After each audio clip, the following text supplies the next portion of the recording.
Peter in one word, it would be exceptional. Oh, a man of integrity. Thoughtful. Diplomatic. Honorable. Awesome. Devotion. Sporty. A real sense of decency. He's respected and valued by pretty much everybody who knows him. And he just has all of those wonderful qualities along with a world-class mind. Well, I've known Peter for almost 4 decades now. We've served on some nonprofit boards together. I met Peter about 10 years ago. I hired him as an administrative assistant, right out of the Coro Foundation, as a matter of fact. But most of all, I've known him as a friend. I would say that I'm probably more responsible for Peter's family than anyone. He has a loving spouse who works in the healthcare field. Sometimes I think I remember needing him desperately. Where's Peter? Oh, I don't know. I think he's over in Bronson's office. And of course, that's where his lovely, lovely wife was working at the time. I find myself saying, wow, I would really like this guy even if he weren't my husband. And on top of that, he is. And I get to go home with him at the end of this event.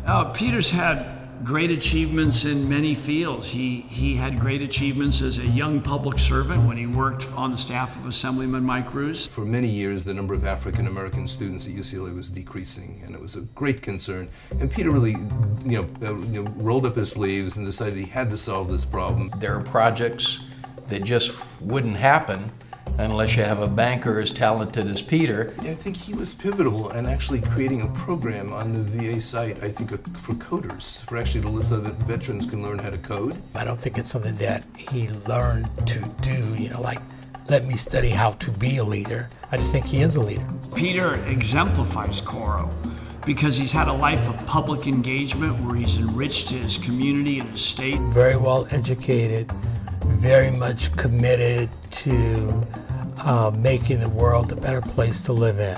His knowledge about philanthropy and his knowledge about nonprofits. Whenever he's on the team, that's the team that you want to be on.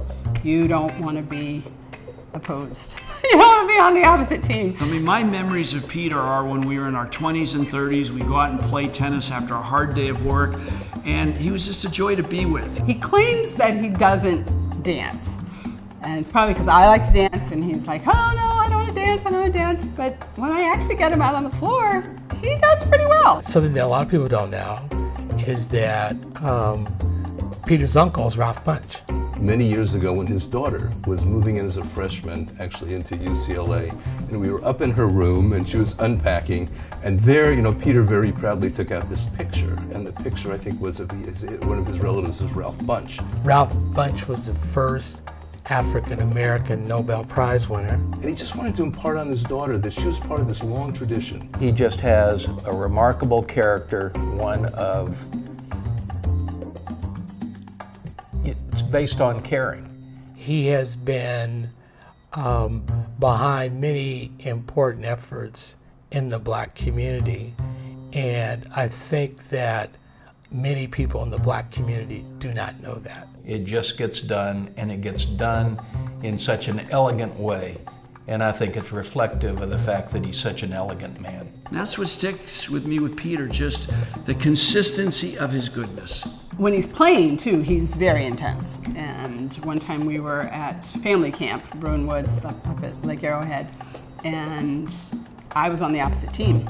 And so I was on base, I was on first base, and the person behind me hit the ball, and Peter was playing second base. So I came charging down to second base, and he took me out. I was on the ground, and he had to make this double play. He made the double play, and then remembered, oh, that's my wife down there. And so yes, when he's focused, and you don't want to be on the other team. Peter, well deserved. I know the eagle will fly famously on your fireplace mantle or your bookcase, wherever you decide to put it. But it is one in so many that you are so deserving of. It's so well deserved. Right? Look at your entire career, all that you've accomplished, and especially what you've done here at UCLA. It's a big thank you, but an honor that's extremely well deserved. This is a great night for you, and I want to say congratulations, and I hope that many people begin to understand what a treasure you are for our community. You deserve every bit of this and more. All of your friends love you and respect you and have the highest regard for your integrity and your achievements in life, broadly defined. Gosh. I'm so proud of you, and I do think you're awesome because you are honored and respected by everybody who knows you, including me. Actually, chief among them would be me. And thank you. Thank you for being such a powerful force in all of our lives. Congratulations.